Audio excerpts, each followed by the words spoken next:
Hey everyone, कैसे हैं सारे ज़रूर बताइएगा। मैं हूं आप लोगों की माउंटेन फेरी और जो आज की वीडियो होने वाली है, जी हाँ, साल का पहला फ्रूट पक गया है और मैं तो बहुत ज़्यादा खुश हूँ क्योंकि चेरीज़ मेरे हमेशा से ही फेवरेट रहे हैं। तो आज उसकी तुड़ान हो रही है। तो आप लोग यहाँ देख सकते हैं, ये देखिए, एक तो ये नीचे साइड को लगते हैं ना तो दिखते नहीं है अच्छे से। तो यहाँ देखिए कितने सुंदर चेरीज़ लगे हुए हैं और आज इसी के ऊपर वीडियो होने वाली है। तो ज़्यादा देरी न करते हुए करते हैं वीडियो को शुरू। चलिए। तो चेरी खाने का मज़ा हमेशा चेरी के पेड़ के नीचे ही आता है। तो इतने सारे चेरीज़ लगे हुए हैं यहाँ पे, देखिए। तो मैं आप लोगों को टेस्ट करके बताती हूँ। ये देखिए,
बागवान भाइयों को सभी को मेरा नमस्कार।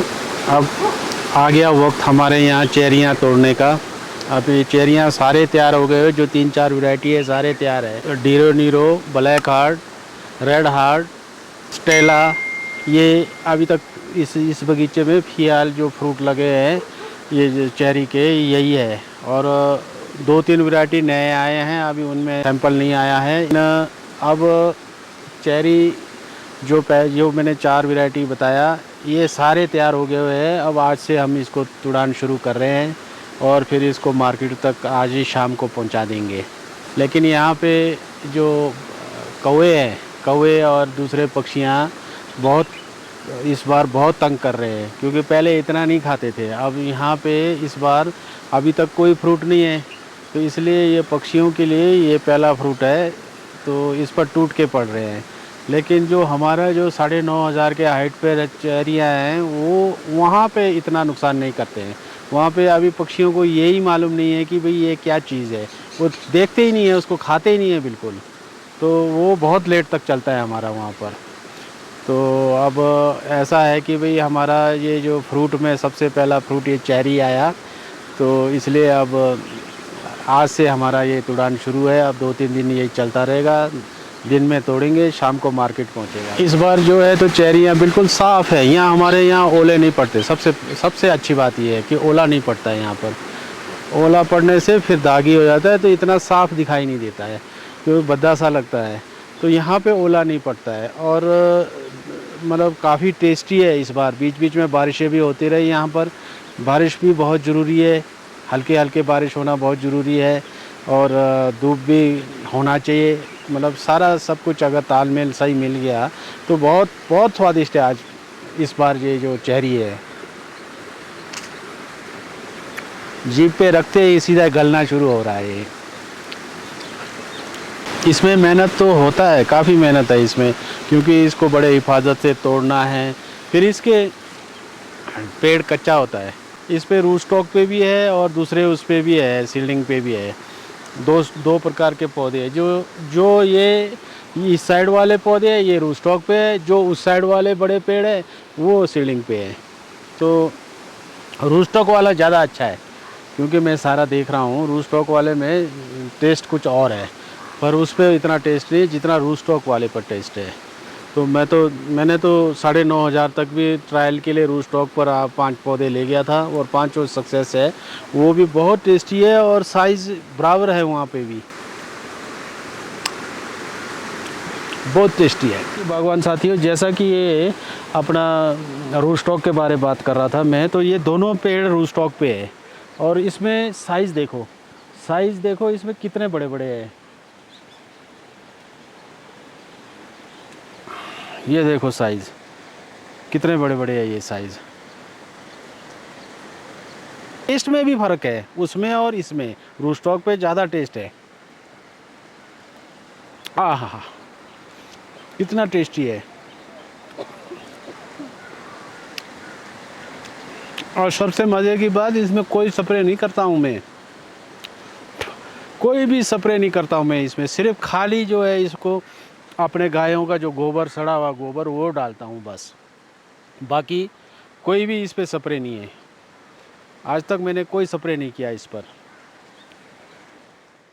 चेरी के पेड़ की बात करूँ तो इसकी टहनियाँ काफ़ी कच्ची होती हैं, तो बड़े ही आराम से चढ़ना होता है और निकालना होता है, मतलब ज़्यादा ज़ोर से खींचेंगे तो टूट जाती हैं।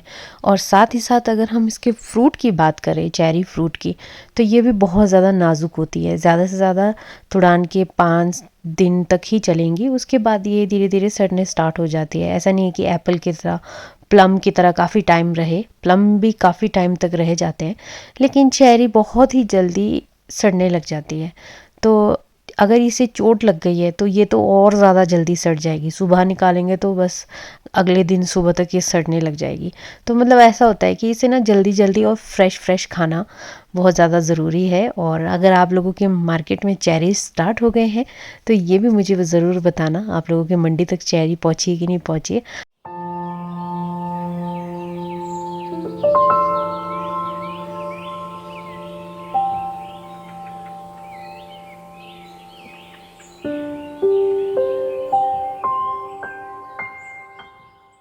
चेरीज़ निकालते हुए हम थक गए थे और लंच टाइम भी हो गया था, तो हम यहाँ बैठकर खाने लगे। और यहाँ का नज़ारा तो आप लोग देख सकते हैं कितने मज़ेदार और कितना सुंदर है। और साथ ही साथ मैं दूसरे पेड़ पे देख रही थी और कौवा यहाँ बैठे बैठे बहुत मज़े ले रहा था। मतलब तकरीबन 100 तक कौवे तो होंगे ही होंगे, 100-150 कौवे। तो ये देखिए आसमान में किस तरीके से उड़ रहे हैं और जाकर ये ना देयार के पेड़ों पे बैठ जाते हैं, देवदार के पेड़ों पे। ये देखिए मतलब 100 तो होंगे ही होंगे गिन के। और इतने कौवे, चिड़िया तो मतलब साइड बाय साइड है ही, छोटी छोटी चिड़िया खाने के लिए। तो मतलब खाई जा रहे, ये भी मज़े उड़ा रहे थे, पर कितना नुकसान हो रहा था हमारा साथ में। तो बस इसी में लगे हुए थे हम। और साथ ही साथ यहाँ पे आज इतना उठा लिया था चेरीज़, क्योंकि देखिए छोटे छोटे हैं, उठाने में काफ़ी टाइम लग जाता है इसे। एप्पल तो फिर भी बड़े होते हैं उठाने में ना, तो ये चेरीज़ हमने उठा दिया था और ये मार्केट की तरफ बस अब जाने लगा है। और बड़े मेरा तो फेवरेट है वैसे चेरीज़, मैं हमेशा कहती हूँ आप लोगों को। और ये शाम का टाइम हो गया और यहाँ पे सारे बैठकर चाय पीने लग गए थे और थक भी गए थे, क्योंकि अब हमने निकलना था घर की तरफ और जो चेरीज़ है वो मार्केट की तरफ।